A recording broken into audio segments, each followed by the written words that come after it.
Hey, what's going on, everybody? You know, things are definitely already heating up in Russia and Ukraine. Um, and this video is actually going to be about how Russia effectively, without much overhead or expense, really conducted a successful psychological warfare campaign on the United States of America by infiltrating U.S. conservatives and the right wing and the far right. Um, Given that you only have two parties in the United States, of course, you know, the far right, of course, gets absorbed into the apparatus of the Republican Party. And the Republican Party, time and time again, throughout the decades, throughout my life, I've always sort of done casual dog whistles to white supremacy. But after the Trump administration, it went full blast. And currently, as President Biden and other European leaders, NATO, the European Union, what have you, as they sort of strategize about how to deal with Vladimir Putin's illegal annexation of parts of Crimea. I think it's like Lunesk, Donetsk in Crimea. Forgive me if I pronounce those wrong. I don't know them off the top of my head. Um, you're noticing that Fox News, Republicans are mighty either quiet about what's going on, or they're actually oddly vocal in their support for Putin. And it's the irony is that this is the party that has been neoconservative for my whole life. I was born in the Cold War and everything, and it's totally fine for the United States, for example, like for example, when the SOS Cuba situation happened, right? A lot of people called that a color revolution done by like the CIA or whatnot, not factoring in the reality of the situation in which the United States State Department, since the Cold War in like the 60s, has imposed draconian embargoes on Cuba.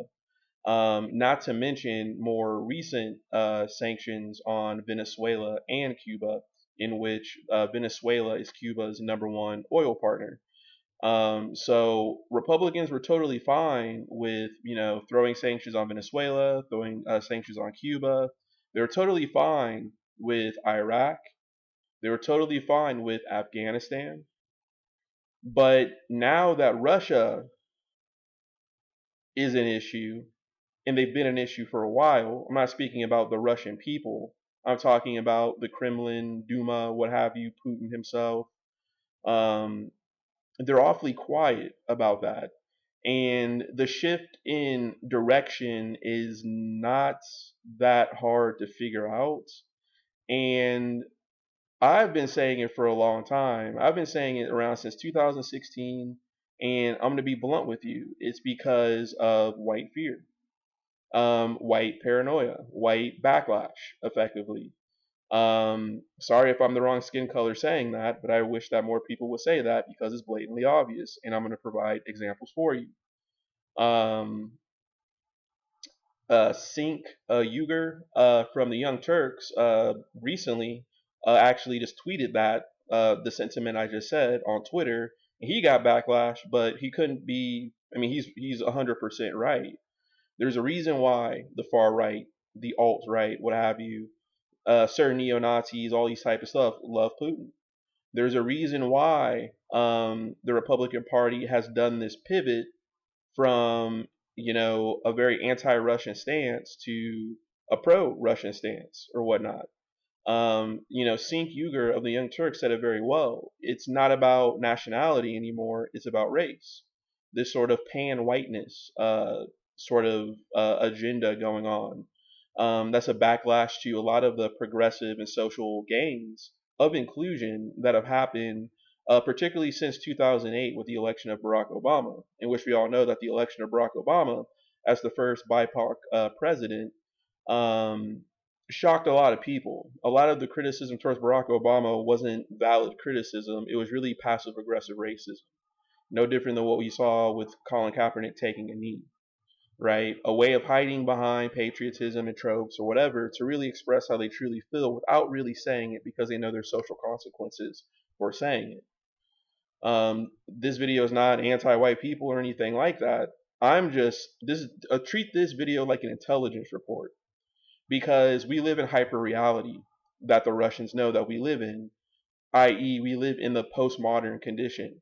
And what I mean by the postmodern condition is that we live in such a fast-paced world of technology, information, real information, false information, conspiracies, which could be real, which could be fake. People basically just living in solipsism. People living in their own subjective realities in late-stage capitalism, in a highly integrated, globalized economy. That's what I mean by postmodernism. So it's really easy to conduct uh, psychological warfare very easily through the internet. And the Russians know this. And the Russians, going back to the Cold War, were very keen and skilled at propaganda, agitprop. And considering that Putin is an ex KGB agent, I think one of his first postings was in East Germany observing the Stasi, the East Germany secret police. He knows the power of propaganda. Um, there's a book that's really good, and I might have to do a separate video on this, but I'll probably read some parts of it. It's called The Russian Cosmos by Michael C. Young, who was a professor at the University of New England. And I read this book in probably 2017, and I must say that this book is first and foremost, it doesn't look long, it's very dense. Very dense. But it helps, there's certain aspects of it that goes to shed a light into Vladimir Putin's worldview, in which that worldview is being influenced by a school called Neo Eurasianism. Neo Eurasianism is effectively kind of like returning Russia to its grand glory, basically. It's been robbed of its destiny. The Russians are the elite Slavic group, um, who who have a destiny to basically like take over the world. It sounds like DC, Captain America, Marvel comic type stuff in this or whatnot, but this is totally factual stuff. So I'll go into that. So I've been talking about 7 minutes here. I'll put timestamps in there. So the first 7 minutes will be the intro. So if you get kind of tired of me rambling on, you can skip forward. Um, so let's get at it, right? So let's get at it. So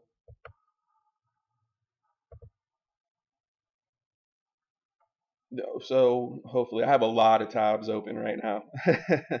A lot of tabs open right now.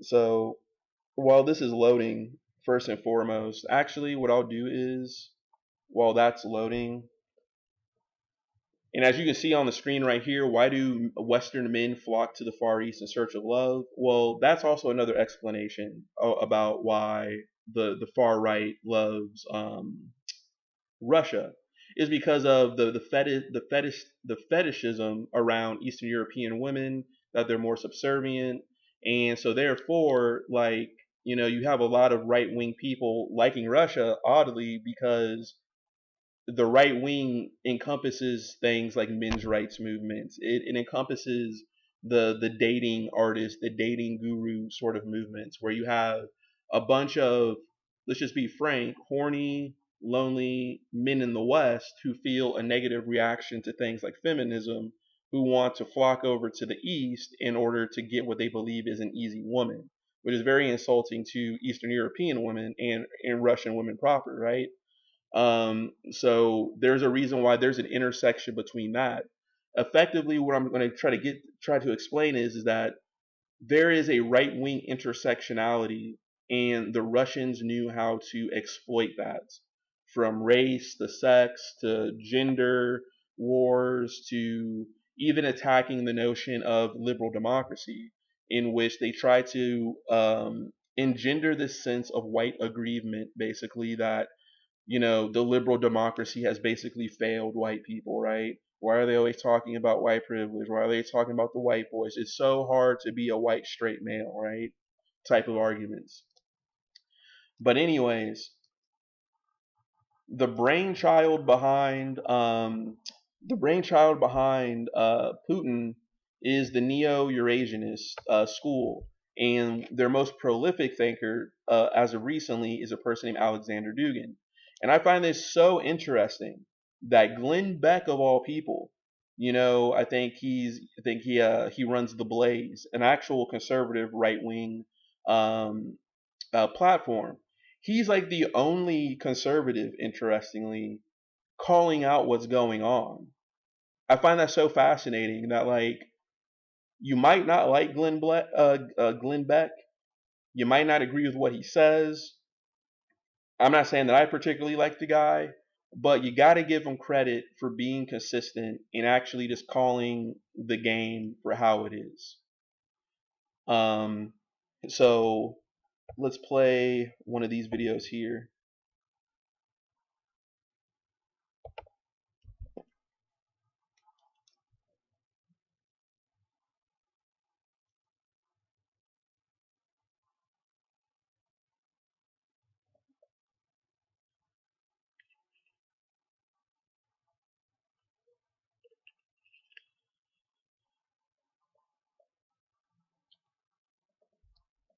Dr. Fauci's COVID-19 cover-up may turn out to be the most extensive cover-up in the history of medicine.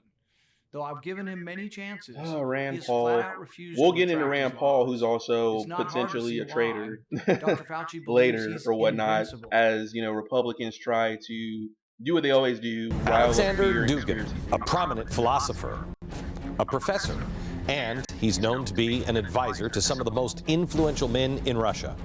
The Russian foreign minister, the second chairman of the state, the United Russia Party chief ideologist, and of course, President Vladimir Putin. Not only advising the Kremlin, but in 2008, Dugin became the head of the Department of Sociology of International Relations at Moscow State University. He's been pushing his ideology to Moscow's intellectual elite and young minds ever since. This is one of the most dangerous human beings on the planet today, Dugin. His philosophical doctrine uses a combination of geopolitics, political theory, and philosophy to incite Russian nationalism. Plainly stated, it's Russian national fascism. Dugin believes what Russia needs is, quote, a genuine, true, radically revolutionary, and consistent fascism. Duginites see Eurasia in a time tunnel as part of a greater Russian empire, land dominated by a superior culture and civilization. Quote, everything will fall into place if we recognize Russia as a civilization, not just a country. In other words, Russia cannot be compared with other countries such as Switzerland, France, Germany, Belgium, England, Italy, and Spain. Russia should be compared with Europe as a whole, or with the Islamic world, or with the Chinese civilization. Similar to how Karl Marx believed working-class people should be constantly informed of their place in society and become class-conscious so they would unleash the struggle against the rich, Dugin's recipe calls for all of Europe to become aware of their race in order to bring forth racial struggle. This would not only unite Russians, but it would break apart the European Union bit by bit. So how does one go about making Europeans aware of their race? European right-wing extremism. In Europe, right-wing is nothing like it is here in America. Right-wing here is Tea Party, individual liberty, small government. Their right-wing is fascism. Golden Dawn, Marine Le Pen, Pegida. Any group pushing some sort of xenophobia will do. It's a dangerous play, one we have seen play out in history before with deadly consequences. Because once this sort of hate and fear is unleashed, there is absolutely no way to control it except with an iron fist. This is the architect, the man of thought, who's informing the man of action. And as you will see, the plan is being carried out in diabolical speed and fashion.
So that is so honestly, like I said, Putin, man, like that's his like ideologue sort of. That's where he's getting a lot of his inspiration from. It's like there's nothing more dangerous than somebody whispering into your ear this sort of Rasputin like character, basically giving you illusions of grandeur.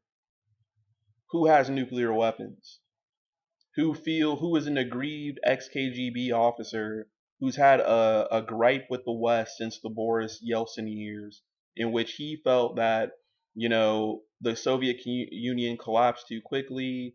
It was looted by the West or whatnot, and all these type of things. And so there's nothing more dangerous than that. It's my personal opinion that the problem isn't Russia, it's not the people of Russia, it's Putin. Vladimir Putin has been, I'm in my mid 30s. Vladimir Putin has been president since I was like 12 years old. A long time. We're talking about like nearly 30 years. And he rewrote the Constitution so he could sit out for a couple years, even though he still had control. I believe with, I think, Dmitry Medvedev. I believe that was his replacement for a short while. But he reformed the Constitution to allow him to stay president. So when people say that NATO's the problem, that's another conversation. When it comes to two superpowers, you almost got to think, well, sure, it might be wrong to keep moving NATO closer to Russia, but then at the same time, there's also something wrong about a leader who's been in power for nearly 30 years, who has an explicit gripe with the United States of America, who has nuclear weapons, who has failed to show that Russia can be an actual functioning democracy, not some quasi illiberal democracy where Putin's over here acting like Napoleon. He's over here, thinking that he's a czar. He thinks that he's like a monarch.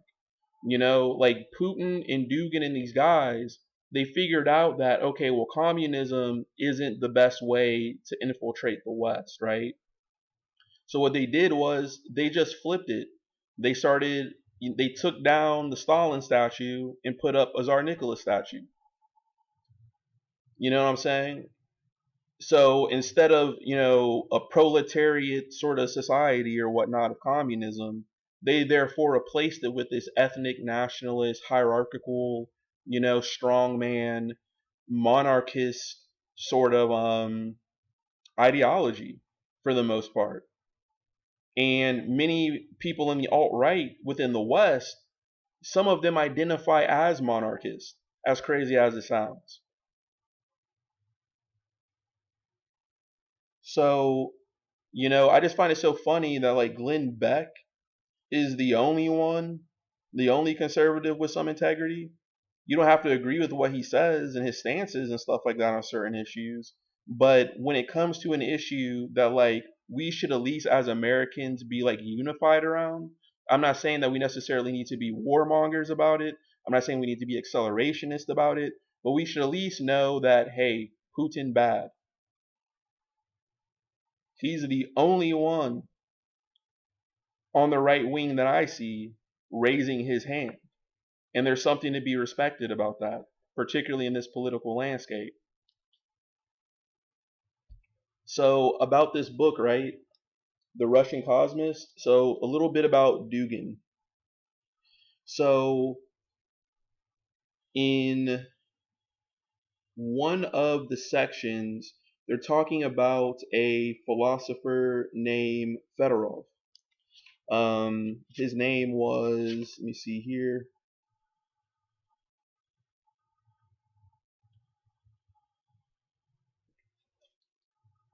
Nikolai Fedorov, right? So let me just read this for you. This is on page 83 of The Russian Cosmist by Michael C. Young.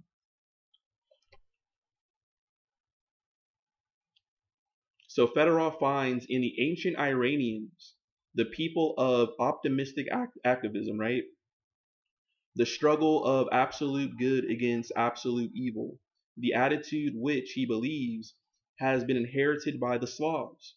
the Avesta, in which all are urged to join the quote unquote beautiful task, frascio careti, against the forces of evil and death, offers an ancient precedent for the common task. The ancient Iranians, to whom Fedorov believes the Slavs are related, so in other words, put it this way: when you hear the word Iranian, an old term, interestingly, that they used to call the Iranians is what? Aryan. They used to call it Indo-Aryan, but then because, of course, after World War II and the appropriation by the Nazis of the term Aryan, they changed it more to in like ethnography and sort of studies of ancient peoples and culture and Indo-European language and stuff like that. They shifted from Indo-Aryan to Indo-Iranian, because according to actual history, a lot of the people of the steppes in Central Asia actually ended up migrating into Europe in various waves or whatnot, particularly to, interestingly, the Black Sea region and places like Crimea, where modern day Ukraine is at. Europe always had a history of sort of migrations of central nomads into Europe from far, far history, from borderline, let's just say the end of the Ice Age, all the way up to the Mongol invasions that happened in Europe in like the 1400s. There's always been a migration of steppe peoples into Europe, right? And Iran proper takes its name from uh, some of these ancient tribes of people and whatnot. But that's why in like World War II, like the Nazis were so obsessed with trying to prove that like they were the master race, basically. Like they were trying to prove that Europeans were the master race, and that's why they were going to Tibet and they were going to India to try to do all this archaeology and stuff like that, trying to prove that it was Western Europeans who were the first rather than Central Asians or Central Eurasians, effectively, coming into Europe and spreading language and even mythology and everything like that, that became a part of early sort of European tribes culture of like the corded ware cultures, things of that nature from like Germany. um, so so let me keep this going on, right?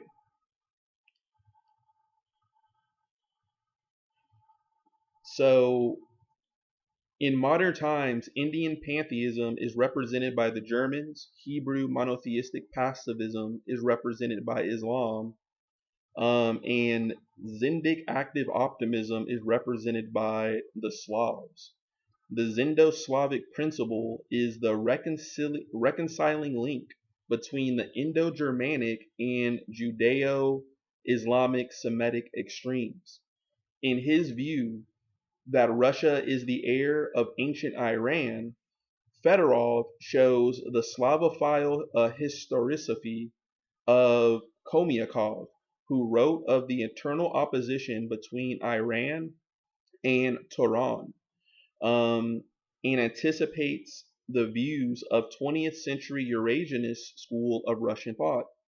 George Vandansky, for example, sees Russian pre-Christian pagan religions as a development from both Zoroastrianism, from both Zoroastrianism and Mithraism. And Zoroastrianism and Mithraism were actually sort of like Iranian religions, actually, where we all should know that Zoroastrianism, as it spread, had a major influence on Judaism, Christianity, Islam, etc. Um, it was a dualistic religion of light versus dark and everything like that. Zoroastrianism is kind of noted for introducing concepts of things like heaven and hell and everything like that, more so into what we consider to be Judeo Christian Islamic, the Abrahamic faiths. Um, so that's so interesting. So, and quote unquote Alexander Dugin, who Glenn Beck was talking about, and other Russian neo-Eurasianists and neo-nationalists point to their point to Russia's ancient religious and cultural kinship with ancient Iran to support their calls for a new Russo-Iranian-Eurasian continental alliance to counter NATO power and culture. So let's read that again. And Alexander Dugin and other current Russian neo-Eurasianists and neo-nationalists point to ancient Russia's religious and cultural kinship with ancient Iran to support their calls for a new Russo-Iranian-Eurasian continental alliance to counter NATO power and culture. So basically, he wants Russia to basically take over Central Asia, become in unison with Iran, because they feel that the Russians are the true forebears or successors to ancient Iranian religions and everything like that, which is very similar to whom? Goebbels, Himmler, the Nazis. They were also trying to basically get credibility by saying that their regime was somehow based in this ancient Iranian mythical tradition and everything like that, right? So that's what you notice about a lot of nationalists. Nationalism needs what? A grand origin story. They always need a grand origin story to make it seem that they are the chosen ones of destiny in order to steer the world's destiny, right? To keep the world spinning. So similarly on page 83, though he never cites them, Fedorov's works are solidly grounded in the earliest bodies of Western esoteric wisdom, as reflected in the writings of Pythagoras, Parmenides, Empedocles, and Plato. True science in the esoteric initiatory tradition teaches us to control nature and achieve immortal life, as formulated in the verse by Empedocles. Actually, I won't even go into that. So basically, put it this way, Vladimir Putin is being inspired by a sort of grand origin story, mythical, esoteric, quasi-occultic worldview through his modern Rasputin sidekick, Alexander Dugin, who explicitly do not like NATO or Western culture or the liberal democracy.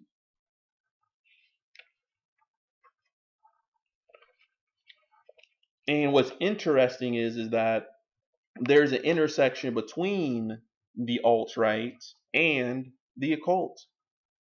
It sounds goofy or whatnot, but you do have this sort of intersection between sort of religious, anti-Christian thought, or Judeo-Christian, Judeo-Islamic, whatever, what have you, thought, and this return to paganism, right? That's why paganism is very popular in what? Neo-Nazi culture, right? Viking metal type stuff, right? Like some of what's the band Mayhem, right? With Verg or whatever his name is, Varg or whatever his name is, like this band member who was involved in one of the early, black metal scene in the Scandinavian countries or whatnot. Not saying that, all that music is like racist or anything, but you have a whole lot of racists liking that music, you know what I'm saying? And you have people like Verge, who has a platform, I believe he was on YouTube, talking to millions, if not millions of people across the planet about race realism and all this type of stuff, right? It's almost like the neo-Nazi sort of camp sees organized religion as too merciful. They see it as too egalitarian, right? They see it as some sort of filth from the Middle East or something like that has come and ruined their sort of ancient Germanic, Nordic, or Slavic tradition, right? And that, of course, metastasizes into what? Anti-Semitism and racism and homophobia and sexism, right? There's a reason why there's the Black Sun and all the runes and all this, which is so interesting because what could have been, really cool culture and everything like that. And it is cool culture. There's nothing wrong with, like, Scandinavian culture or whatnot, or German culture. Is that the far right always appropriates it and stigmatizes it so that it can become weaponized and exclusive.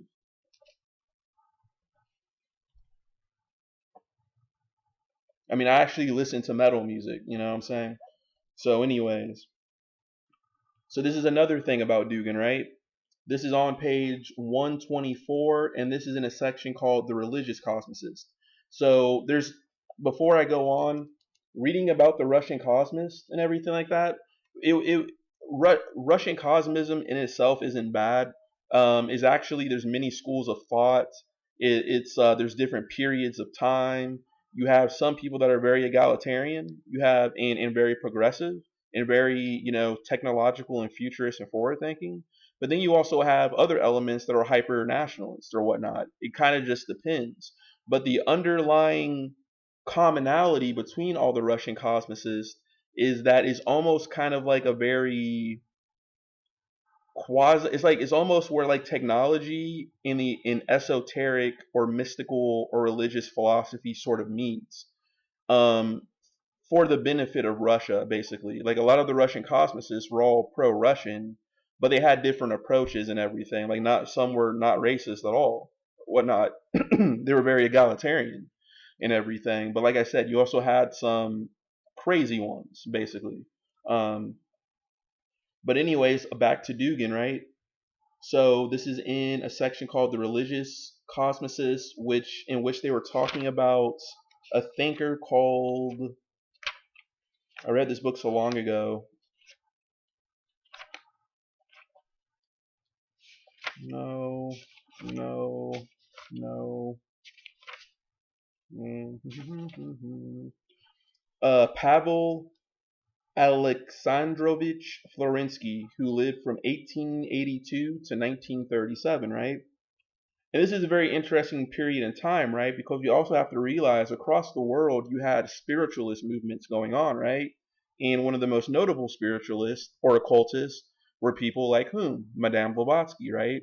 Who, despite, some of, people who like her when I saying that she wasn't racist, she had a lot of theories about root races, right? There was, like, and master races and everything like that, and, like, white people and Europeans coming from a mystical land and everything, which of course, what party absorbed and appropriated those thoughts? The Nazis. So they're talking about this Pavel Florensky guy. And it writes, to some degree, Florensky believed that the communist future could possibly, but not necessarily, lead to a revival of medieval objectivism. Think about that. The alt-right, Deus Vult, and everything like that. Monarchism, embrace tradition. You see some of those tropes and everything on social media, right? Reject modernity, embrace tradition, right?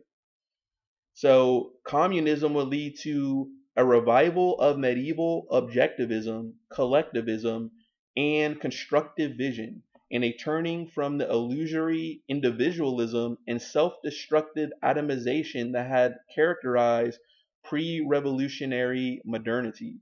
In other words, he's alluding to the fact that liberalism of the West, Enlightenment thought, Enlightenment philosophy, right? From basically the Renaissance to, let's just say, you can almost say continuing to a certain extent, maybe until World War II, pretty much from classical liberalism to, let's just say, modernity after World War II. And then after World War II, there was a reaction to modernity with the postmodern epoch and everything, right? So he's basically saying that, communism can be a tool for reinstituting medievalism. And as you know, if you've been on social media going around and stuff like that, kind of looking into, like, the alt-right and stuff like that, particularly in the early days of Trump, you had a lot of that Deus Vult, Crusader Knight sort of stuff, right? You have Nas Bowls, you have all this type of stuff going on, right? Appealing to, a better time, right? the age of heroes, the age of men, and this is very appealing to many modern men who kind of feel like the Nietzschean last man, basically. They feel like the Edward Norton character, basically, just mindlessly going about their existences, right? And they're searching for their Fight Club fantasy. So Russia knew this. They knew the vulnerabilities within the American consciousness and everything. They basically just exploited the catastrophe that we made for ourselves in this country. This sort of hierarchical caste system based around race and differences and gender or whatnot. And it's so easy for them to basically study those and pick them apart and everything. Like for example, I believe in the Cold War, they would show the Communist Party would actually show their troops images of race riots in America and everything like that. Basically showing America's atrocities towards its own citizens because of the color of their skin in order to justify their regime over there. But now that communism is done, or Soviet style communism is done, right? Like I said, Putin, the Eurasianist, figured that that plug that plug doesn't work anymore. You know what I'm saying? They don't want to give up their vast wealth that they basically looted from the Russian people after the Soviet Union fell by taking over the state industries and effectively handing it over to gangsters. They don't want to give up that power, but they still want elements of the control apparatus that the Soviets had over their people. So they basically created a third position sort of politic that mixes the control apparatus of Soviet style communism, but then glossed it over with right wing regalia, from monarchism to the strongman hereditary leader, to a return to values by going after the LGBTQ community, by keeping women in their place. Russia has a pretty bad problem with wife beating, and I believe that Russia, through the laws, actually made it legal to hit your wife.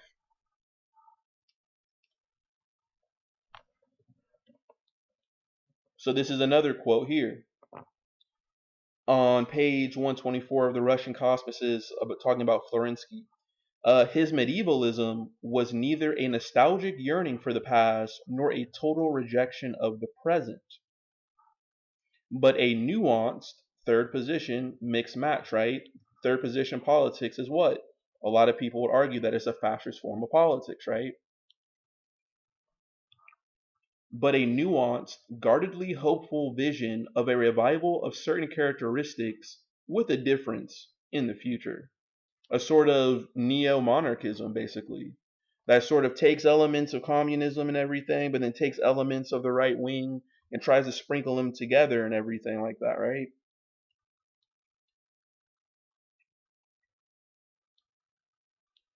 So what's another thing I got here before I get out of this specific book? All right, so this is in a section called, in the Russian Cosmos, called Cosmism and Its Offshoots Today.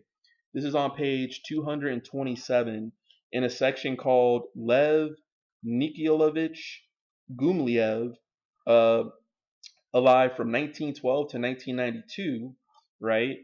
And Neo-Eurasianism.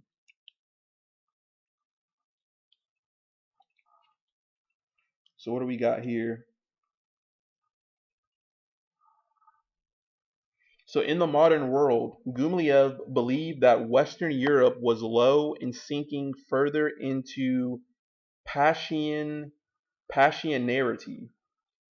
They kind of make up a lot of words here, but while the Turkic and Arab Muslim peoples' Pashianarity was significantly higher and still rising, Russia's future as an international power lay not in emulating Western European and Atlantic, in other words, the United States, England, Canada powers, with their diminishing Pashianarity, but instead in gathering and uniting the Pashianarity of the steppe peoples in the Near East. So what's he really saying is talking about passion, right? Vigor, nationalism, right? He's basically saying that Russia should not follow the Western model of nationalism, but rather he gives kudos to Arab Muslims, right, or whatnot. A lot of that passion, right, a lot of that zeal, right. But he instead says that Russia should base it off of the steppe peoples in the East or whatnot. So basically, if I had to sum that up, he's basically saying that that's just another anti-liberal, anti-Western, anti-democratic appeal to hypernationalism. So right underneath that, right, it is written, Fedorov viewed Russian culture as a continuation of ancient Aryan Iran, right? And to kind of go more into that history, right? So you had these, steppe peoples and everything like that. You know, they basically like kind of went into the Iranian basin and basically set up, what would later become Persia, right? And some of these early, nomadic steppe warriors, right? People on horses and everything like that. There's a lot of anthropological studies that the horse was actually domesticated in Central Asia, right? Which gave them an advantage, right, to basically just go back and forth, trade, raid, etc. They go into Iran, but then some of those Iranians, interestingly, go into the Indus Valley and cross over into India, right? And I believe that's where you actually start to get the formation of like the Vedic sort of religions and everything like that, right? Which is why the Nazis were trying to appropriate those symbols, like the swastika, originally a Buddhist symbol, where Buddhism with Siddhartha Gautama, the founder of Buddhism, was from India before he started traveling and gave up his wealth, right? So Fedorov viewed Russian culture as a continuation of ancient Iran, a combination of Eastern and Western principles struggling against a hostile natural environment, wary of Greco-Roman power to the west and Tehran to the east. So basically, what they're trying to say is that Russians are the Aryans, effectively. Russians are the Aryans, and they're at a potential. They're at a perpetual struggle between the Greco-Roman powers, in other words, the West, right, which will later become the Catholic West, right, Roman Catholicism, the Latin Rite, Nicene Creed, and everything like that. Particularly after the schism between the Roman Catholic Church and the Orthodox religion, right? And Tehran to the east, where Tehran, I believe they're talking about, is China, right? So Russia, interestingly, because of their location, one of the reasons why they always kind of go for these autocratic leaders, Ivan the Terrible, to Stalin, to Lenin, to Putin himself, is because they're centrally located, right? They're around the west to the you got Europe to the west, you got China, the heavenly kingdom, as the Chinese will call themselves, to the east, right? And we have to remember that Russia was owned by the Mongols for a while, right? I believe it was kind of, I want to say 1300s, 1400s, around that time frame. And the reason why the Russians bowed to the Mongols was because you had Catholic crusaders of like the Teutonic Order, the Livonian Order, who were highly German and everything like that. A lot of Teutonic masters were German, right? Because that was the core power of the Holy Roman Empire, right? Um, this is the phase in which Germans proper basically controlled the Holy Roman Empire before the Austrian Habsburgs dominated it later on. So you had a lot of these Crusader knights leading the Northern Crusades, and they were basically sweeping across places like Poland, Pomerania, the Baltic states like Lithuania, Latvia, Estonia, and they set up Crusader states, and they had the Rus, the Kievan Rus on their eye and everything like that, right? But there was the whole Battle of the Ice in which the Russians actually defeated the Livonian Order, a Catholic military order, and everything like that. But shortly thereafterwards, the Mongols swept in And the Russians basically said, we'd rather just pay fealty to the Mongols because they don't really micromanage us. They just want their bounty when they show up, in order for us to not be a part of the West.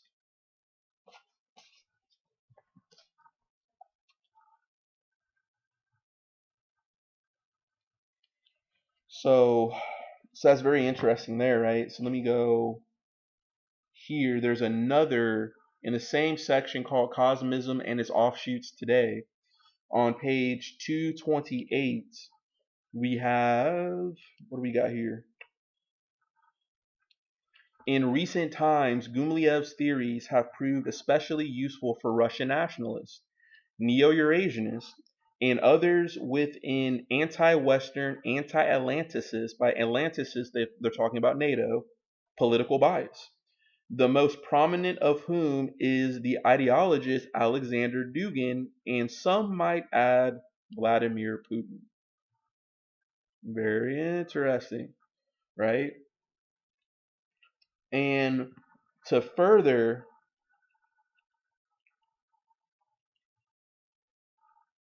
go on, so Gumilev's views have been a major influence on the Neo-Eurasian cultural and political movement prominent since the breakup of the Soviet Union.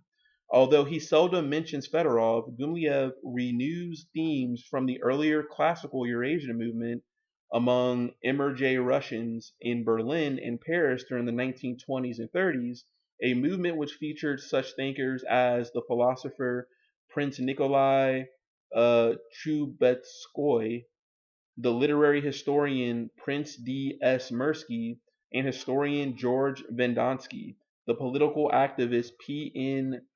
Savitsky, the Fedorovian K. I'm not even going to try to pronounce that, and Marina Tefesteva's husband, Sergei Efron. These Ivraitsi, as they called themselves, openly acknowledged their debt to Fedorov, debated in their journals whether Marx or Fedorov presented the better model for the Russian development, and concluded that Marx might offer the best plan for the 20th century, but Fedorov would serve as the best for the 21st century and beyond. So it's like this hyper nationalist, technocratic view that Russia deserves to like run the destiny of like the earth, basically, right? But anyways, on page 229, within the same section, Cosmism and its Offshoots Today in the Russian Cosmoses, right? There's a section called the Hyperboreans, right? Very interesting, right? So along with Gumilev, another prominent unorthodox scholar with at least some direct connection to the cosmos movement is Valery Demin, a proponent of a Russian version of Arctos theory, designating the Hyperborean extreme north as the original homeland of Indo-Europeans and perhaps all other peoples, right? So think about that. So they're even going so far as saying that this mythical land called Hyperborea is almost kind of like the source of all humanity, right? And that would appeal to a lot of far right people, right? Because what? It kind of contradicts the out of Africa sort of the out of Africa, theory and everything, right? Which is so funny to me is that a lot of the researchers doing the out of Africa theory are white. You know what I'm saying? It's not like I'm over there creating some conspiracy to be like we're the chosen people or something. It's just funny to me, right? But there's interesting things. So Hyperboreans, right? Hyperborea is very interesting because I want to say that Hyperborea was actually interestingly a place used in early 20th century pulp fiction, like your kind of Conan the Barbarian stuff, right? And even I believe H.P. Lovecraft sort of stuff, right? So I believe Robert E. Howard did the Conan series, and I know H.P. Lovecraft did the Cthulhu cycle and everything. And H.P. Lovecraft is notoriously a racist and everything like that. But what's interesting is that their work, whether it be H.P. Lovecraft, was kind of like this scientific-y, occultic, other dimensional sort of thing, right? But it was so interesting that he had the fortitude, or like writers like that have the fortitude to kind of almost kind of is almost kind of like, well, put it this way: H.P. Lovecraft would have had an affinity for the Nazis if you were alive to have seen it, right? Alive to have seen them for the most part, right? This sort of like I said, this Age of Heroes sort of stuff. However, I believe Robert E. Howard actually was not a racist or anything like that with the Conan series, which is interesting because Conan. I'm not trying to go off track here. I'm just throwing a lot of information at you. According to the canon, is a Chimerian, and Chimerians were actually a real world actual tribe of Iranian peoples and everything, right? So it kind of seems to be this affinity with Iranian peoples, Indo-Europeans, Aryans, etc. And for example, you can go on YouTube and there's people like Survive the Jive who has a channel, and he's a blatant white supremacist, but he has this affinity with sort of Indo-European, Iranian, and Indian cultures, right? Trying to basically trace the roots of what he considers to be like white people to these areas.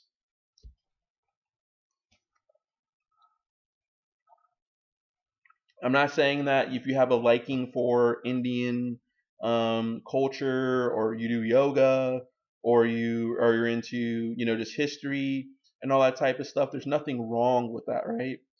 But what's another interesting thing about this is that he said that Valery Demin, Valery Demin, a proponent of a Russian version of Arctos. So Arctos, interestingly, to bring this back into the real world, Arctos is actually the name of a media publishing house, which is the number one publisher of far right media. And it is very interesting, right? So let me do something here real quick.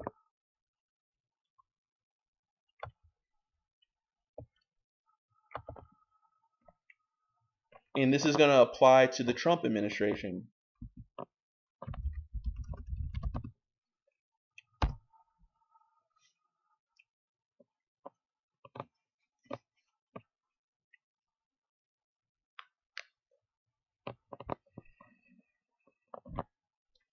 So I believe that's all from this book here. But like I said, this book is dense. But anyways, right? So let's go here. Arctos Media.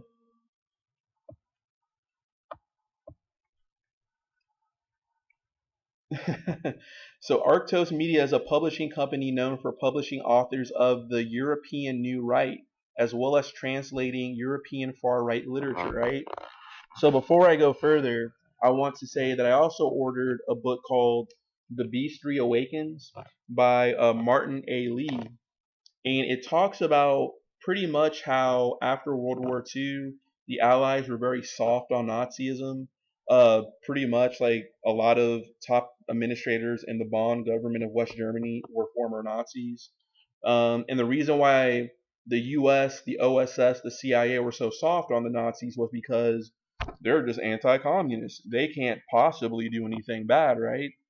So it kind of this book goes into that, but also goes into how pretty much after the Soviets and the Americans and the Allies carved up Germany, you had two camps within the Nazi ranks. You had the anti-communists, therefore they're anti-Russian, therefore led by, I think it's Die Spinde leader Otto Skorzeny, right? A lot of people know about Otto Skorzeny. He was Hitler's top commando, um, whom interestingly did contract hit jobs for Israel in Egypt because Egypt was on the quest to attain a nuclear weapon. And at the time, Egypt had very poor relations with the new country of Israel that was established. They actually hired out a former Nazi to assassinate former German nuclear engineers, actually, and everything like that. and that's a true story, actually talked about in Haaretz and Israeli publications, etc. Right? There was another camp. So you had Otto Skorzeny against the communists, who were the Soviets, who were Russians, right? But you had another camp whom were going off the ideology of earlier German leaders like Otto von Bismarck, who actually entertained the idea of Germany and Russia merging and everything like that to create a sort of superpower or whatnot to like dominate the world, right? And I believe his name was Ernst Remmer. Go here real quick.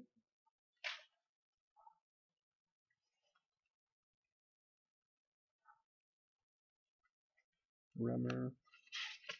Apologies. Major Otto Ernst Remmer, right? And he was more on the pro-Russian side of the Nazi camp. So, anyways, this book kind of goes to show how the Cold War affected on both sides of the equation. Interestingly, be it the West, NATO, CIA, whether it be the Russia, KGB, effectively like absorbed elements of the Nazi apparatus and everything like that.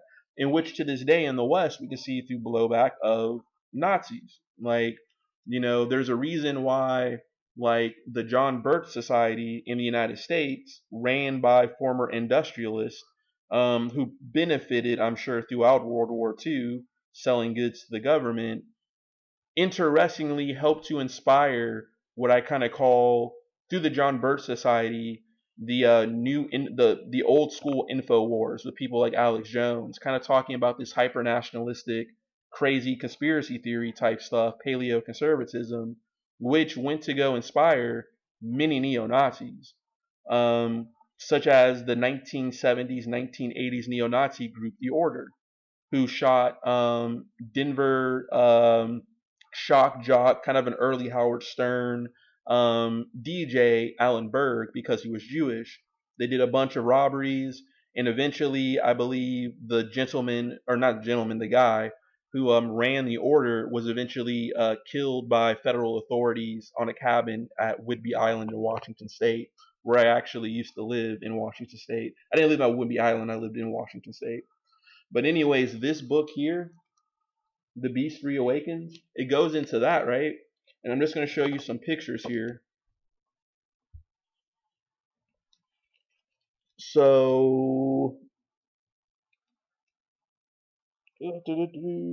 there's this interesting gentleman with the glasses right there, right? So who is this? That is Edward Limonov, leader of the National Bolshevik Front in Russia, right? You see some of these guys here. You see like the Star of David with the cross right there. So those are the red-brown demonstrations in the post-Soviet Union. So what Martin A. Lee was saying is that like Nazism had certain elements even in Soviet Russia and everything like that, and it later metastasized into this national Bolshevik sort of synthesis that sort of mixes more nostalgia for the Soviet Union with a lot of Nazi ideology, and they became national Bolshevists and everything. So you have national socialists who actually aren't socialists. Their third position syncretic, mixed match, hyper nationalist or whatever through the Nazis.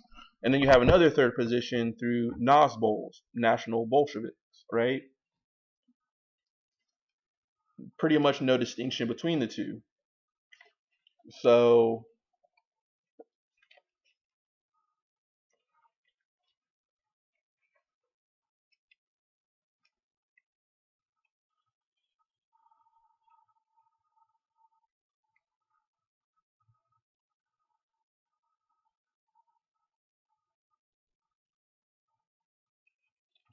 for example, you have this gentleman right here.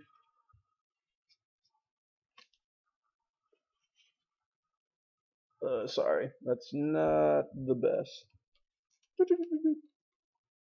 So this gentleman right here. Sorry, that's not the best, but that is new. That's French New Right philosopher Alain de Benoist, Benoit, ideas about ethnopluralism and the right to difference help to facilitate a resurgence of Eurofascism, right? And that's kind of what Alexander Dugin and Putin are talking about when they talk to this sort of multi-politicity, this sort of basically the world shouldn't just be this sort of Francis Fukuyama, the end of civilization thesis in which um, the Western model for liberal democracy should be the all pervasive sort of system or whatnot. Because the liberal democracy, has things like, even though it's not perfect, has things like inalienable rights, has things like a fair court system, has things like laws against cruel and unusual punishment, has a culture of trying to be inclusive and respecting the rights of the individual and everything. But according to the new right, no, no, no, no, no, all that's wrong. Like that doesn't lead to anything. People should be different. They should be in their little tribes, and the world should just get along that way.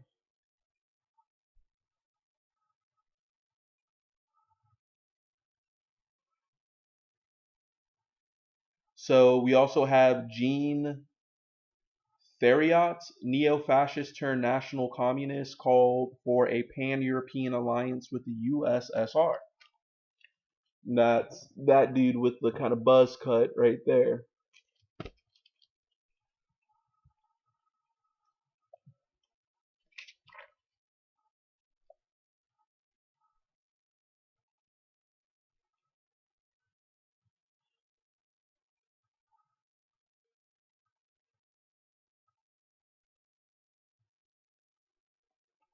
Who else we got here? And this had, blowback to the United States of America with people like attorney Kirk Lyons, advisor to U.S. militia groups, had close ties to neo Nazis at home and abroad. You had his best man, Louis Beam, who was the Aryan Nations ambassador, who called for a leaderless resistance strategy for the white racialist underground. So basically, hit squads. Basically, instead of being a joint political sort of party, rather you have cells, and that's very true today, where you have hate groups like the Base, whom interestingly are based out of Russia, ran by a defected American, and we'll go into details about him.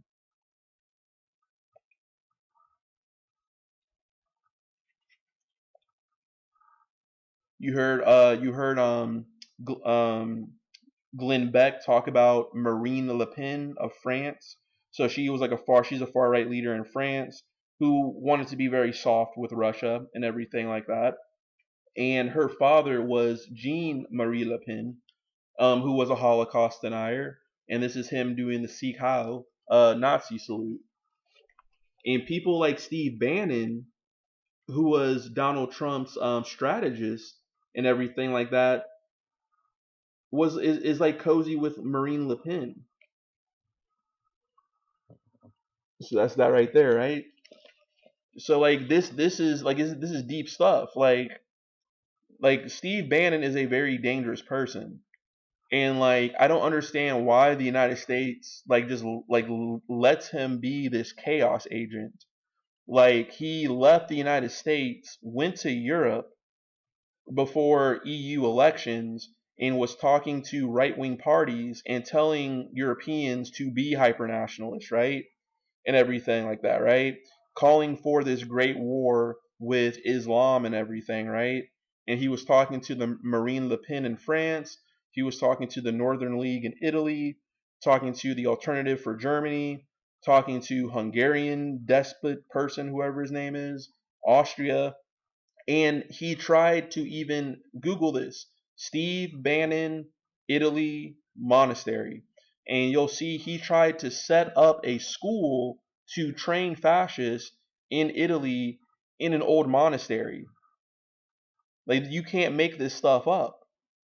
Like, Steve Bannon is probably one of the most dangerous people like on earth, but because he hides behind this sort of, sense of patriotism and Cold War Tom Clancy paranoia or whatnot, he's able to be this sort of grizzled, disheveled, guy over here trying to defend America, when really he's one of the main architects of this pan whiteness that I was talking about. It's, our civilization versus everybody else's civilization, effectively. So there's that for you.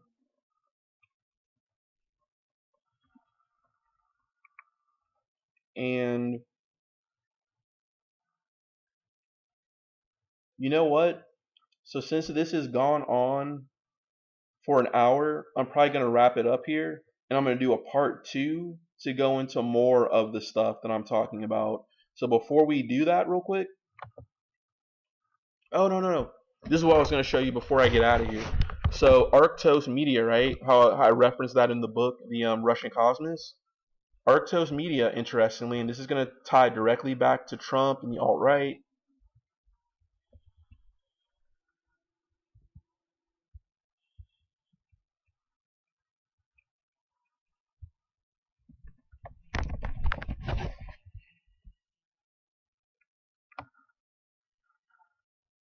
So it's based in Budapest, right? So it's based in Hungary.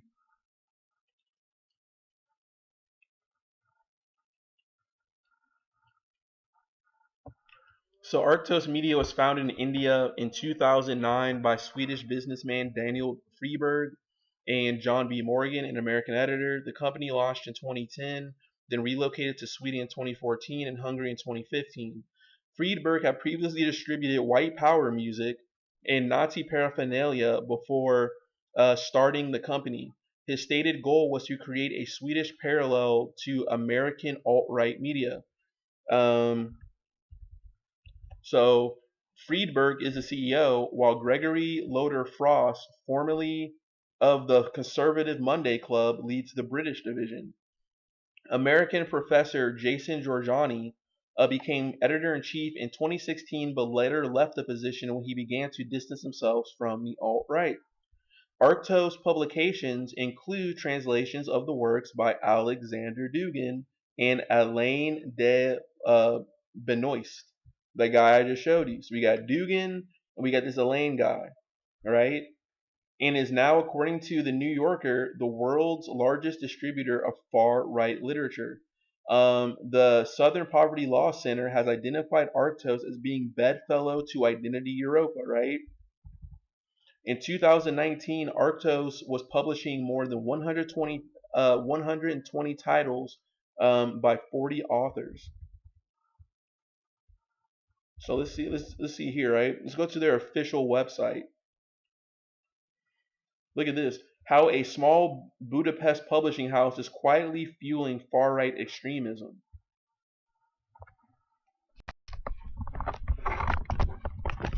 So let's see what we got working over here.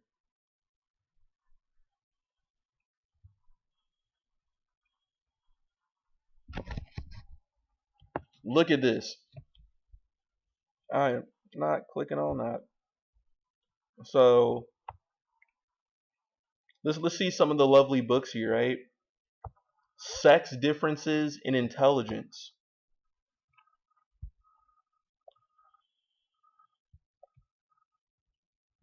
Alexander Dugin. So bestsellers. The Fourth Political Theory by Alexander Dugin. Let me see here. Julius Evola. Notes on the Third Reich. A lot of this like mystical, esoteric, but then also political, highbrow, sort of right-wing philosophy, right?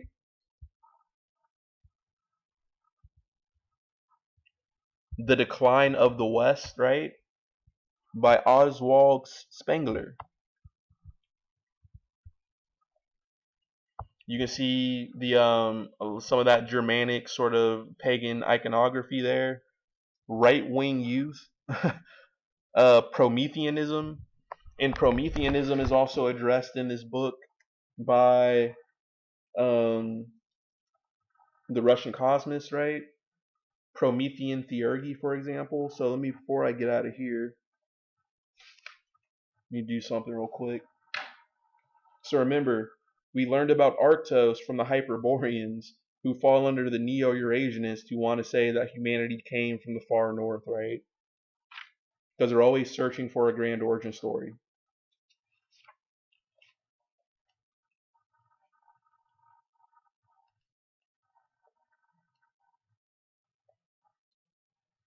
And this is very a lot of this stuff is very anti-Christian, interestingly. So it's funny when you have the American right, European right, with this religious stuff, but they're very close bedfellows with like the occult. It's like when their bad arguments are disproven, they just become like, you know, Nicolas Cage in that one famous sort of a meme in which he just looks crazy, like they just, okay, y'all backed us in a corner and everything like that. Now we're just gonna go into the esoteric realm, right? Yep, there's a section in here called Promethean Theurgy, and as you can see, I already noted Dugan.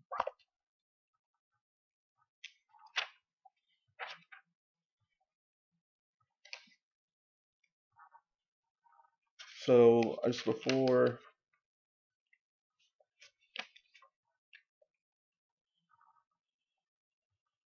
so let's look at this, right? So what is Prometheanism, right? And it's interesting. Before I get out of here, I'm gonna read some more here, show you one more video, and then we're gonna go into Jason Reza Jorjani, right? Jason Reza Jorjani is a half white guy, half Iranian, who was a professor at the New Jersey Institute of Technology, who was associated with neo-Nazi Richard Spencer, who was over there saying how Trump, and who was very instrumental at the Charlottesville riots and everything like that, right? In which he's saying, not only was he saying singing Dixie with the Tiki Torch crew, he was also saying Russia is our friend. So about the Prometheanism, in reference to this Jason Jorjani book here, in this section here, Promethean Theurgy, on page 177, Russian cosmism contributed to and benefited from a general ethos prevalent in the first decades of the 20th century, which George L. Klein has termed Promethean Theurgy. The ideas that philosophy should be a form of action, not simply reflection, from Marx and from Nietzsche, that with the death of God, humanity must create its own destiny, lent philosophical underpinnings to the wave after wave of fresh creative energy in all the Russian arts, sciences, and social and political culture. So a sort of, in this sort of a will to power sort of thing. Thus spoke Zarathustra, this sort of Nietzschean, Ubermensch sort of thing, right? Instead of philosophical introspection or spiritual introspection, you need to actually have active action, men of action, right? And like I said, not all the cosmicists were bad people. But when you mix men of action with Neo-Eurasianism and Neo-Nazism, well, what do you get? See what I'm saying?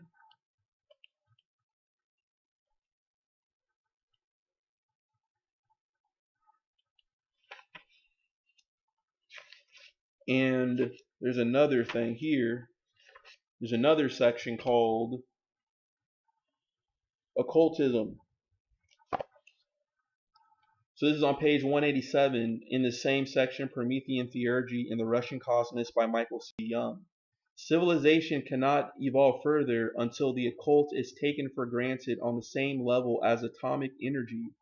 Colin Wilson, who wrote In the Occult, A History, right? Very interesting. So a lot of this it's like Nazi stuff, right? It's like what's that? The Nazi archaeology department, the Anerbe or Anerbra or whatever, like that type of stuff. like mixing science and technology, but mixing it with like esoteric stuff. Like it's basically instead of conducting black magic, you're almost creating like dark technology type stuff, right? And that sounds kooky, but I didn't come up with this. So the last tendency we shall mention here in connection with the Promethean ethos of the first decades of the 20th century is occultism, which was seamlessly interwoven with all the tendencies previously discussed: life creation, immortalism, God building, redirected eroticism, and technological utopianism. As Maria Carlson has written about Silver Age Russia, occultism is a bewildering variety of forms, was a popular intellectual fashion of the period. Most educated readers had at least a nodding acquaintance with spiritualism and theosophy, but there was also Rosicrucianism, Freemasonry, Martinism, Hermeticism, as well as manifestations of quote unquote common or quote unquote boulevard mysticism, such as uh, somnambulism, uh, chiromancy, tarot cards, phrenology, mesmerism, like kind of hypnosis, astrology, fortune telling, and dream interpretations. In the cities, people attended public and private seances, demonstrated demonstrations of hypnotism, and lectures by famous Indian yogis. For creative, innovative individuals like Beli, Alexander Scriabin, Konstantin Balmont, Max Voloshin, Nikolai Roerich, Valisy, I guess pronounced Wasily Kandinsky, occult philosophy was a lifetime pursuit that impinged on all aspects of their former personal, spiritual, and creative lives. To ignore the dimensions in their work is like trying to understand medieval art without a knowledge of Christianity. So think about this, right? Although each of the forms of occultism listed above by Carlson has its own special emphasis and orientation, they all have enough in common that a consideration of some of the major ideas central to theosophy may be relevant to most of the others as well. The worldview movement known today as theosophy, from the Greek word divine wisdom, was founded by Helena Petrovna Blavatsky, in other words, Madame Blavatsky or HPB, in New York in the 1870s, right? So now we're getting into some kooky Zaw, no, some kooky Ghostbusters type stuff here, right? Um, are you a god? But like other esoteric societies, it defines itself as a revival of timeless wisdom known in ancient Mesopotamia, Egypt, India, and Greece, or perhaps even earlier in vanished Atlantis. Guardians, this sounds like a Joe Rogan podcast to you. So, guardians of ancient wisdom called the theosophy the Mahatmas, a highly evolved brotherhood of spiritually advanced masters, are believed to have resided in small, hidden communities in inaccessible places in or near the Himalayas. So because, like, for example, the Nazis appropriated Blavatsky, she's over here talking about, there's these spiritually advanced masters living in the Himalayas. The Nazis went to the Himalayas, searching for blonde-haired, blue-eyed origins, right?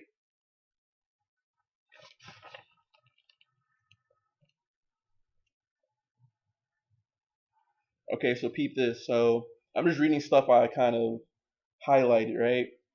So in theosophy, the fundamental exoteric public teaching consists of the three objects. First, to form a nucleus of universal brotherhood of humanity without distinctions of race, creed, sex, caste, or color.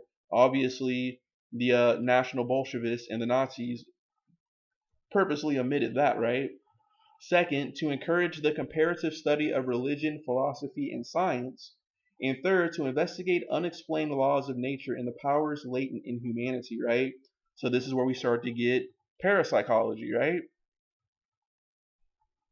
in which and this sounds crazy, but like in the Cold War, you actually had both the KGB and the CIA studying parapsychology, such as I believe Princeton had the PARE lab, which is like the Paranormal Anomaly Research Lab. Like seriously, trying to like study like spoon bending and like mind reading and stuff. You also had Stanford University studying parapsychology, and the U.S. military was actually interested in that. That's why you have the movie The Men Who Stare at Goats, which was partially inspired by true events with I believe it's retired Colonel um, Michael Shannon, who was associated with a um, a San Francisco Big Sur hippie retreat called the Esalen Institute, in which the Esalen Institute had all of these counterculture thinkers and stuff like that. But in the last days of the Cold War, interestingly, in some sort of exchange program between the Americans and the Soviets, a lot of Soviet scientists went to this place called the Esalen Institute, where like probably committing like export import export import control violations, like sharing all these like kooky things and stuff, right? Like this is real stuff, and like it's crazy. And the reason why I'm focusing in on the occult is because the right wing uses conspiracy theories. It uses the occult. It uses esoteric stuff. It infiltrates with it infiltrated hippies and stuff like that. That's why you have the MAGA shaman. The MAGA shaman probably has no clue in many ways of like that he's just like a tool or a pawn, right? That's why he has the German little three pyramid sort of, knots or whatever it is, right? The Volk knots or whatever it is, right? And that's the sad thing about Joe Rogan. Joe Rogan, interestingly, how I'm talking about Atlantis and occults and do what thy willst and Promethean theurgy and all this type of stuff, right? His podcast, interestingly, pushes a lot of this stuff. And you don't notice it because it's very innocuous. Like he had an Egyptologist on his podcast, in which the podcast, I forget the guy's name, but he's an Egyptologist trying to prove that the pyramids were older than what they are or something, right? I want to say something Coke or Cock or something. I'm not sure. He said that his grandmother was a theosophist into Madame Blavatsky and all this spiritualism and mysticism stuff, right? And Joe's just like, theosophy? What's that? It's almost kind of like the Joe Rogan podcast in effect, even though it's like this sort of ambiguous sort of psychological warfare that nobody would take seriously when you call it that because he's a court jester. He's a comedian. He juggles. But when you see his Freudian slips, when you see, kind of who he is at certain times, particularly when he's criticized and he starts shaming people, calling people alphas and betas and all this type of stuff, right?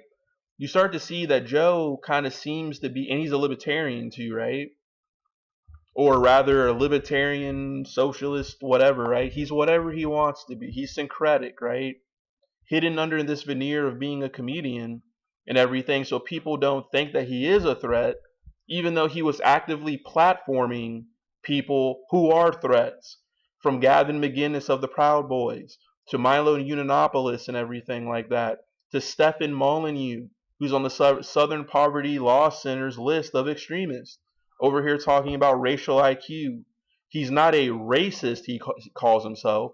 He's an empiricist who just looks at the data, right, in order to justify a hierarchical white supremacist mindset. Joe Rogan platforming Alex Jones. Alex Jones was featured on Russian television. He interviewed Alexander Dugin. Alex Jones has ties to Roger Stone. therefore directly to Trump. Like, this is complicated stuff. That's why I'm saying treat this like an intelligence briefing more so than just a guy over here ranting. Like, I'm reading legitimately from a book. Like, there's something with the Joe Rogan podcast I can't quite put my finger on. It seems cool because he has Snoop Dogg, he smokes some weed, he's smoking cigars. You know, he has stories about how he bangs chicks and all this type of stuff. He plays video games. He's the cool guy. He's your big brother that you wish you never had.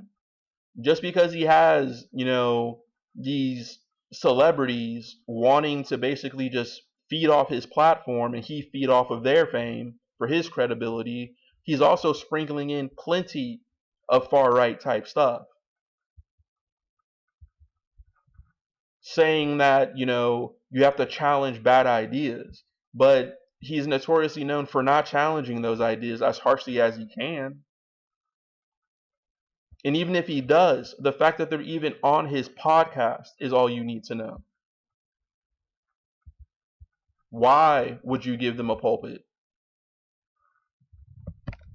The intellectual dark web and all this stuff. And he's over here trying to just like play it off. It's just ideas, whatever type stuff. It's like, no. This is actively encouraging this sort of right-wing, militaristic, regressive, anti-social justice, anti-progressive, woe is me, emo white boy mentality.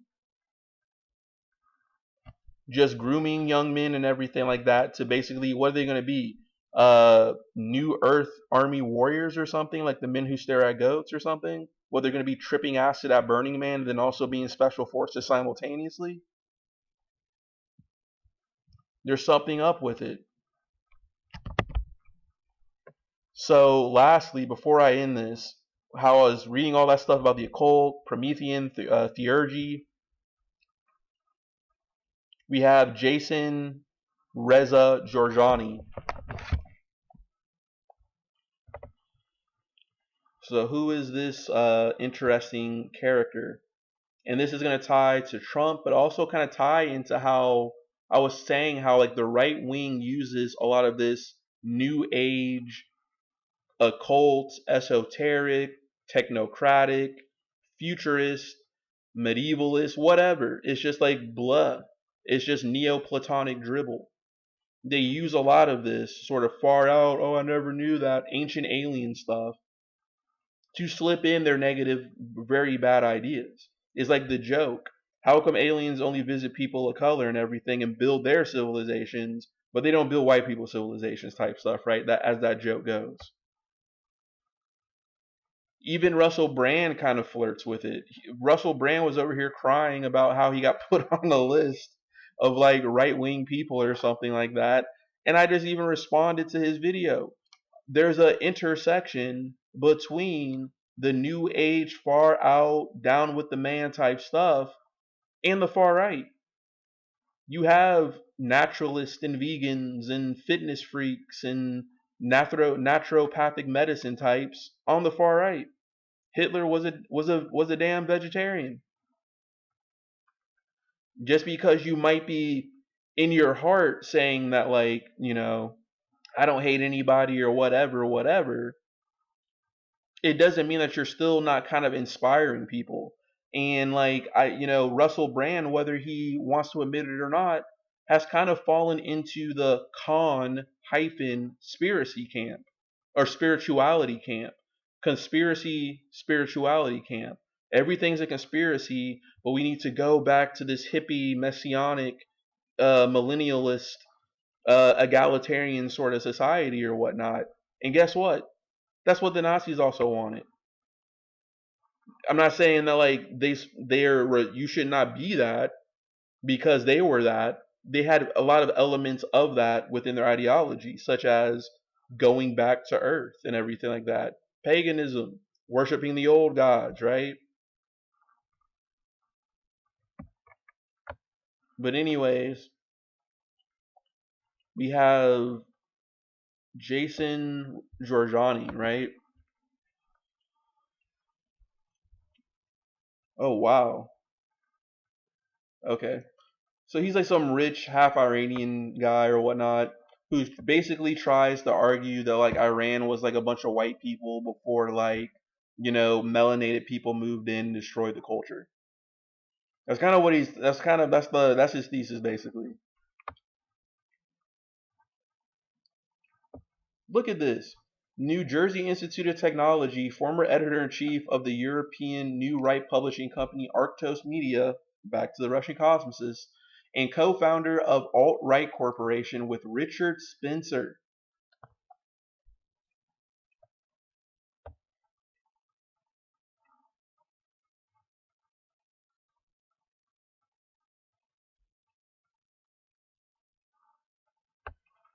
So in 2017, Giorgiani co-founded Alt-Right Corporation, Alt-Right.com, with alt-right leader Richard Spencer before resigning less than a year later for the stated reasons he wanted to commit to the Iranian Renaissance. Giorgiani ultimately took a negative view of the alt-right corporation, referring to it as a miscarriage and total failure. Right?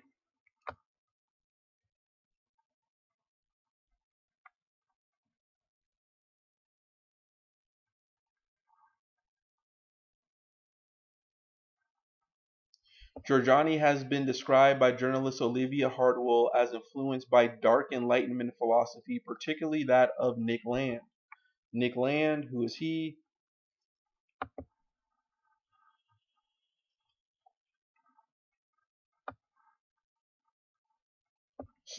So here we go, right? This is going to sound very cosmicist, right?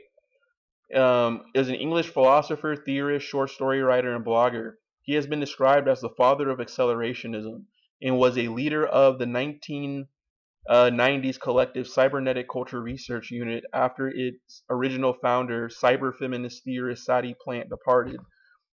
His work has been tied to the development of accelerationism and speculative realism.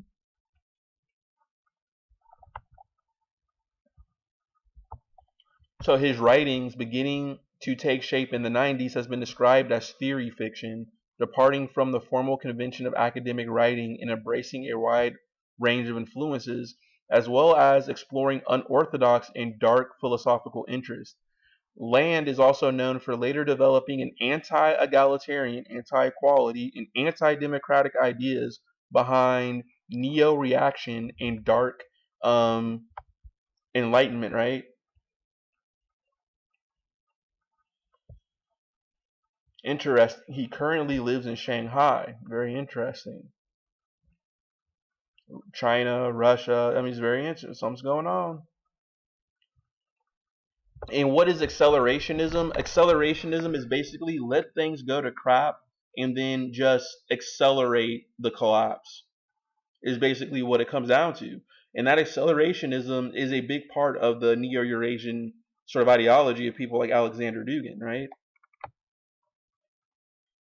So he's kind of one of these sit on my face sort of guys, right? Kind of like that movie Grandma's Boy, the guy in the who he's not a fedora wearer necessarily, but he's probably one of these like guys who watches like a lot of Japanese like anime, plays a whole lot of World of Warcraft and Eve and everything like that, and is just like too cool for school, but he's also has like fascist tendencies of just like liquidating the weak. One of these types, like he's a cyberpunk fascist, is what it sounds like. Look at this. Of later work, Land's dark Enlightenment philosophy opposes egalitarianism and is sometimes associated with the alt-right or other right-wing movements. Land believes democracy restricts accountability and freedom. Sudra Hader notes his sequence of essays setting out its principles have begun the foundation of NRX canon. I guess that's non-reaction canon. Land insists, however, that as a populist, I'm a populist, right? Right-wing populism, Trumpism, all this type of stuff, right? Steve Bannon, and in significant ways, anti-capitalist movement. The anti-right is very different beast to NRX. His writings has variously explored themes of scientific racism and eugenics, or what he called hyper racism, right?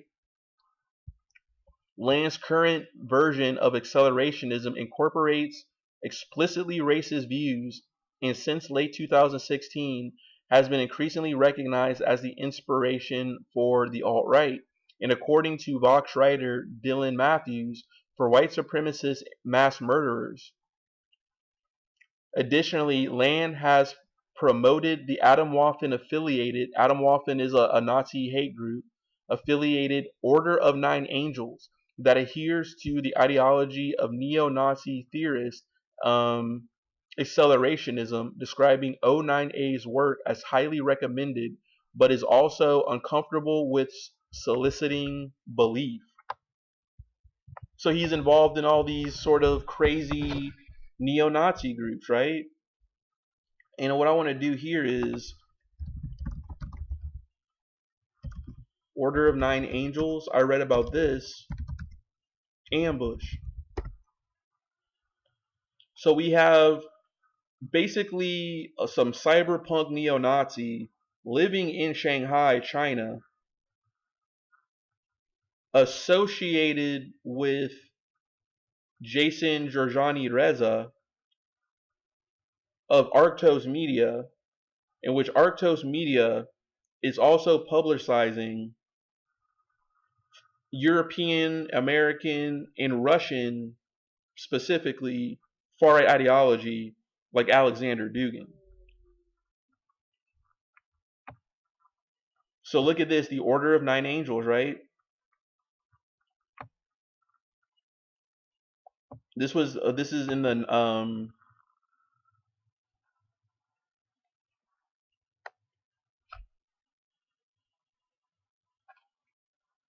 so U.S. soldier plotted with satanic neo-Nazis to ambush his own unit overseas, the Fed says. Posted by the Army Times. So, a U.S. soldier assigned to an installation in Europe has been charged with trying to plan a deadly ambush on members of his own unit during an upcoming deployment with the help of the occult-based neo-Nazi group known as Order of Nine Angels, according to an indictment unsealed Monday. Private Ethan P. Mesler, 22, confessed to plotting what he intended to be a mass casualty attack during an interview with U.S. agents on May 30th, according to U.S. Attorney's Office for the Southern District of New York. Pretty crazy, right? Pretty crazy. Nobody's really acknowledging this. Like, they publish it, but like, because we live in the hyper reality, like, the hyper reality almost benefits the far right.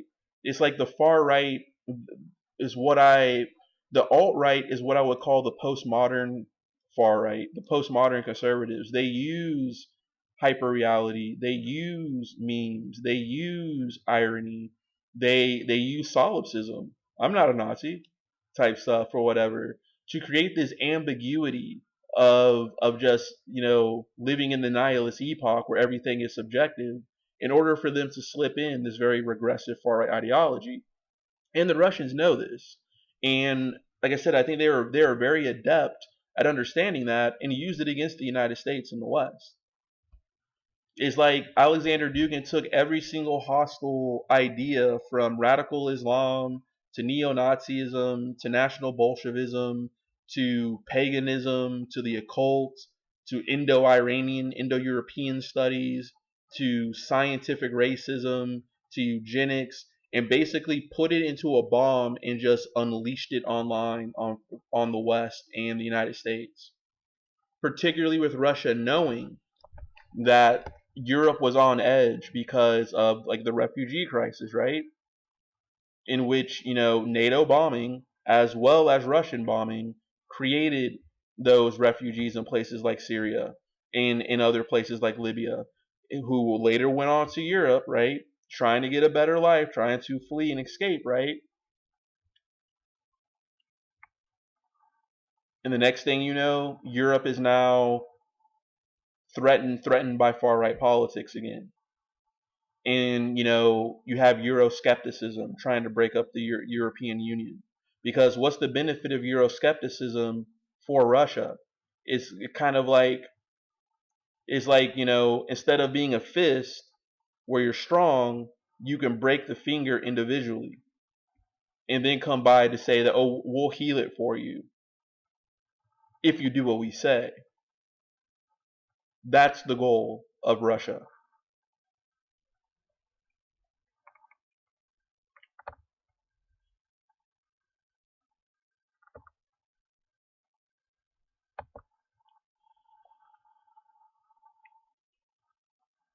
So that's one of the dangerous things about the occult and like all this type of stuff is that a lot of people, they have, I'm not saying they're not, most people like in that aren't bad or anything, right?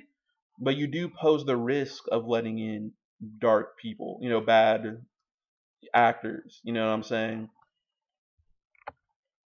So the Order of Nine Angels was founded in the United Kingdom in Shropshire. It has headquarters in South Carolina, in Karelia, in Russia, in Montenegro, and in British Columbia. Criminal activities: terrorism, murder, sex assault, child abuse, child prostitution, allies, Atomwaffen, the Black Order, Combat 18, National Action, the Nordic Resistance Movement. Its rivals are the Church of Satan and the Temple of Set. Like, we got into some crazy stuff here.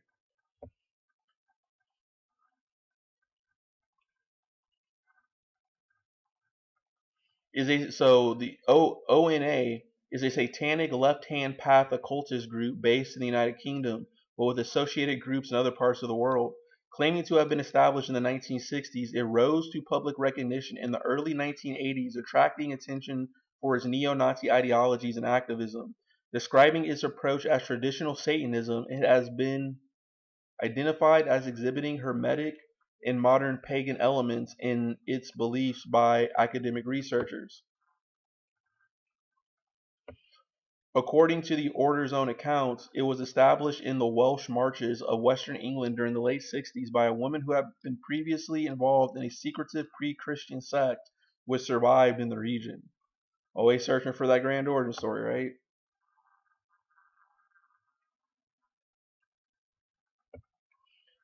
The ONA promotes the idea that human history can be divided into a series of aeons, for which each of which contains a corresponding human civilization. It expresses the view that the current aeonic civilization is that of the Western world, but it claims that the evolution of the society is threatened by the Magian Nazarene influences of Judeo-Christian religion. This is something that people like Barge or Verge, whatever his name is, of the band Mayhem talks about and promotes, which the order seeks to combat in order to establish a militaristic new social order that it calls the Imperium. And otherwise, so basically, they're like the SS. They're just like the Nazi occult stuff or whatnot. And Russia used this on us, or they infiltrated it, co-opted it, and helped give it steroids. According to the Order's teachings, this is necessary in order for a galactic civilization to form, in which Aryan society will colonize the Milky Way. This sounds like some Cosmos type stuff, some Promethean theurgy type stuff.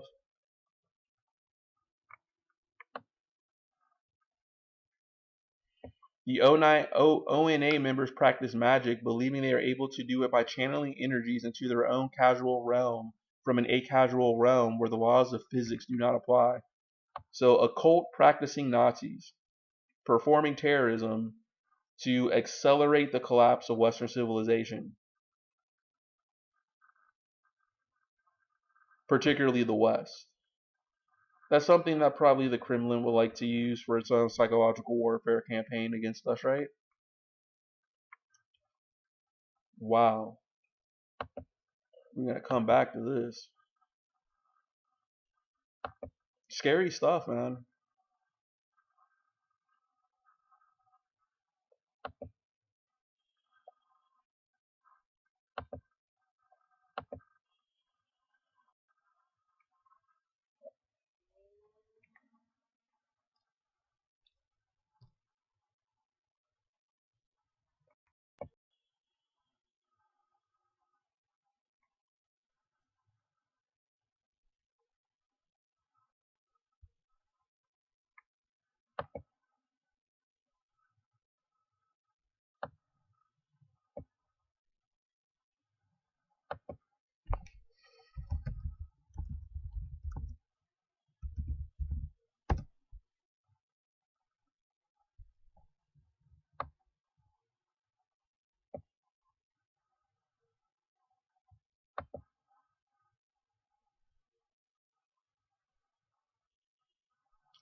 All right, so when I started this, I showed you the first video that was published in 2015. So Glenn Beck was kind of ahead of the game. And interestingly, he just released one 17 hours ago.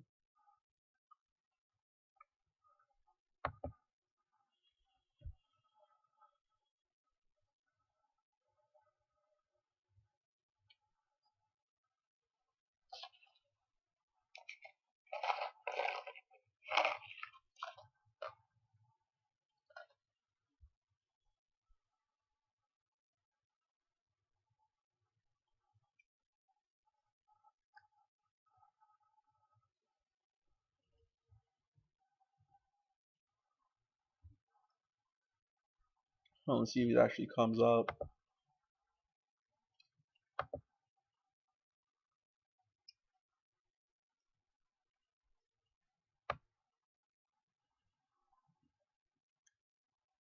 So here we go.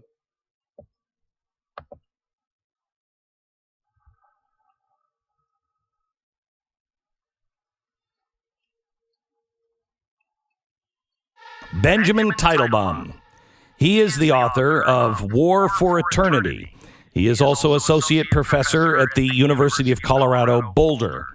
Normally, I would say, warning, just from the book and that he's a professor at the University of Colorado, Boulder. However, I've talked to Benjamin several times over the last, I think it's the last year, maybe it's been longer than that.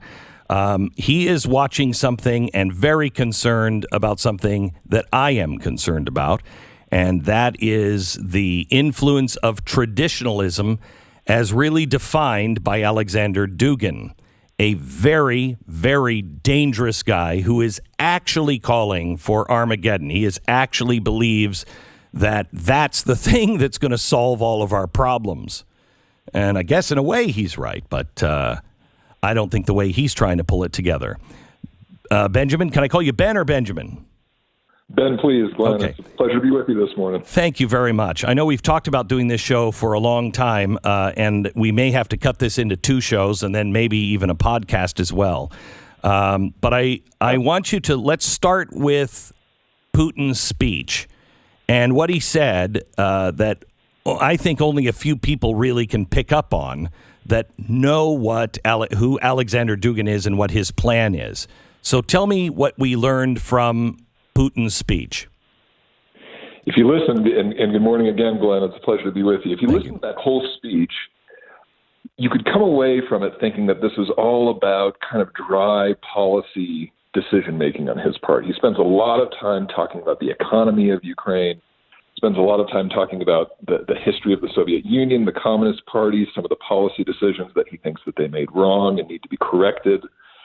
But at the very beginning of that speech, he said something almost in passing that, yes, would, I think, go by unnoticed for a lot of listeners. And that he said that Ukrainians and Russians have a spiritual bond between the two of them.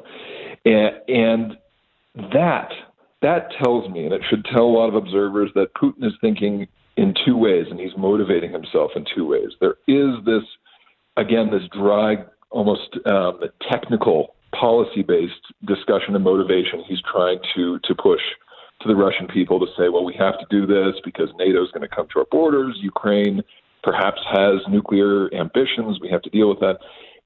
The other piece, though, is that Russia has a sort of spiritual mandate to collect its lost children and to unite itself with the populations around the world that are its natural kin.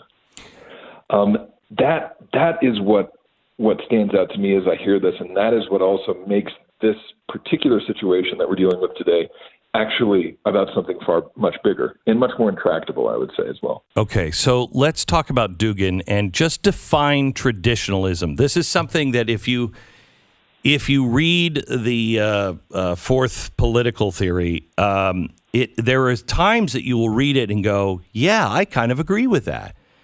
Because I think this is what Brexit is about. I think this is what some Canadians feel. I think this is what some Americans all over the world, people are feeling like, hey, I'm French, and I think France is pretty great, and I'd like to be French, and I'm not embarrassed about France. Same thing with Brexit. They want to be British. It's this feeling that we are being told that our traditions and our country is not good, doesn't have anything special about it. And people are pushing back on that. All of our traditions are being threatened. That part of his definition of traditionalism is I think, something that connects with people all around the world. But that's not what it means, correct? That's just a small piece of it. And sometimes, when we're exploring ideas, details matter. Yeah. You can have a sort of doctrine that is appealing in a lot of senses, but a small detail can turn into something sinister. So when Putin is referring to the spiritual mandates of Russia, that connects him with a prominent Russian philosopher, kind of a mysterious mandate, and a political operative named Alexander Dugin. He has associated himself with a philosophy called traditionalism, or the traditional school. It asserts that time does not move in linear fashion. That is to say, we're not necessarily progressing forward in a clear direction, but instead it moves in cycles. And most of the time, society is degrading, save for one moment when there's an apocalyptic explosion and destruction of the social world, and we are reborn into a golden age.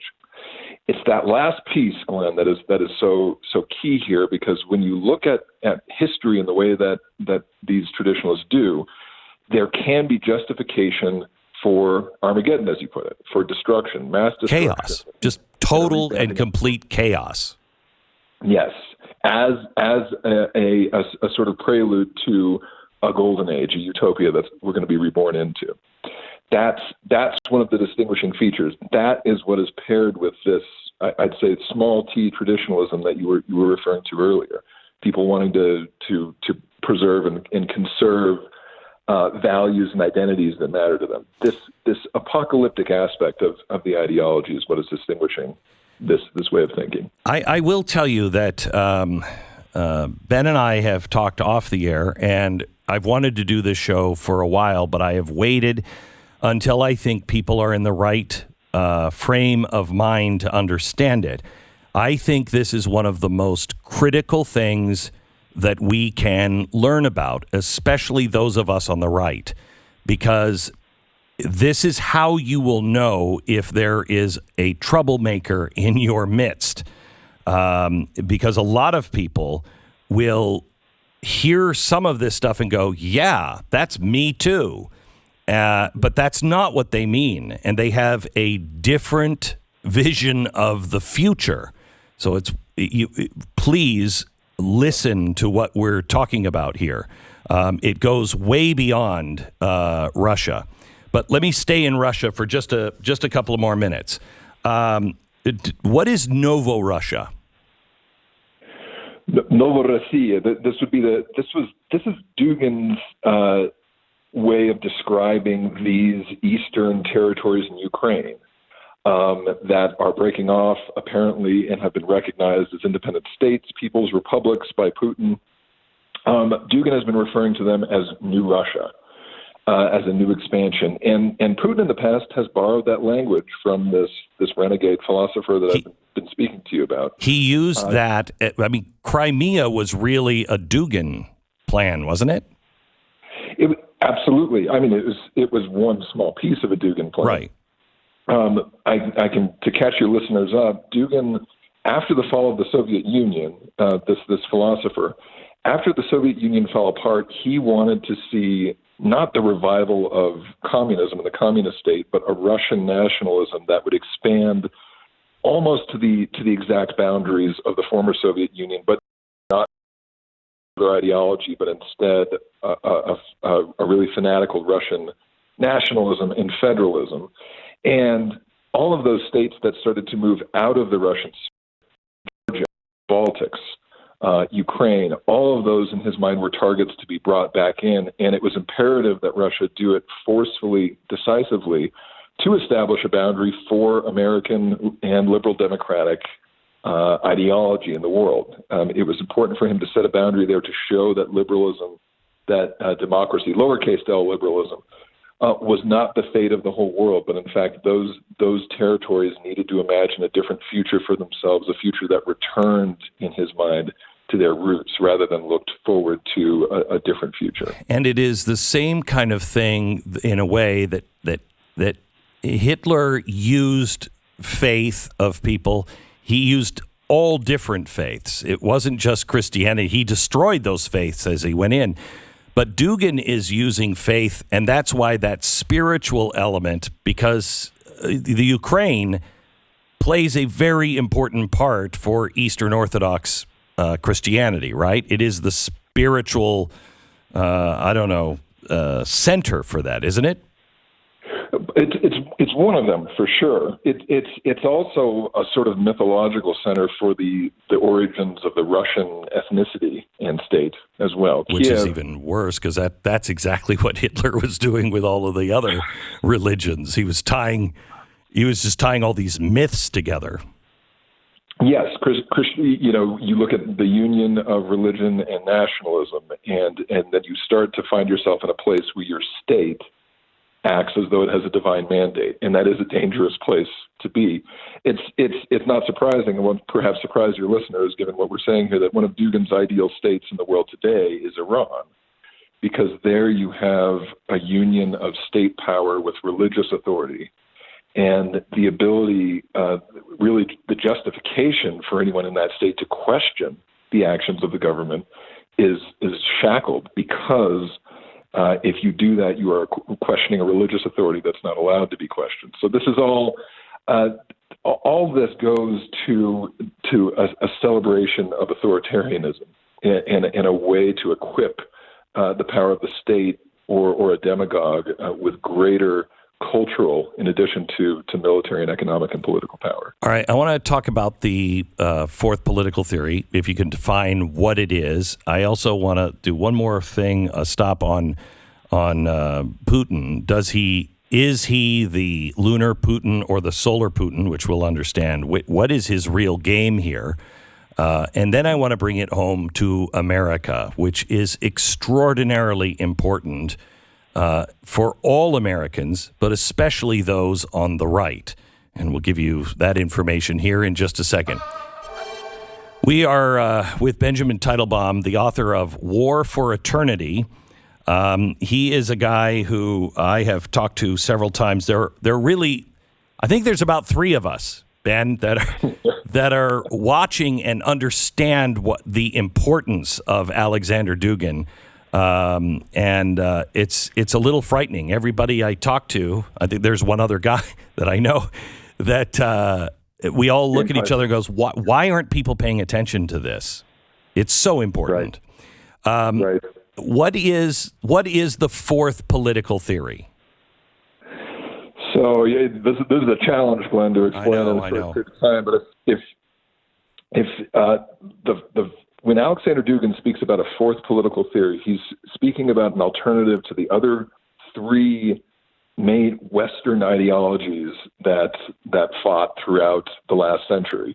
That is to say, liberalism being one, lowercase L. It's when Americans hear liberalism, you think Democratic Party, but we're really just talking about free market, democracy, rights of individual, rule of law, and communism being a second one, and fascism being a third.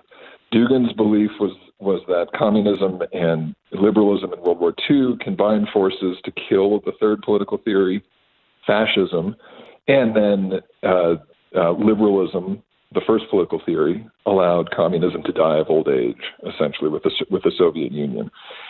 But Dugin wants to see an alternative to all of these, one that you might say fuses elements of the second and the third, of communism and fascism.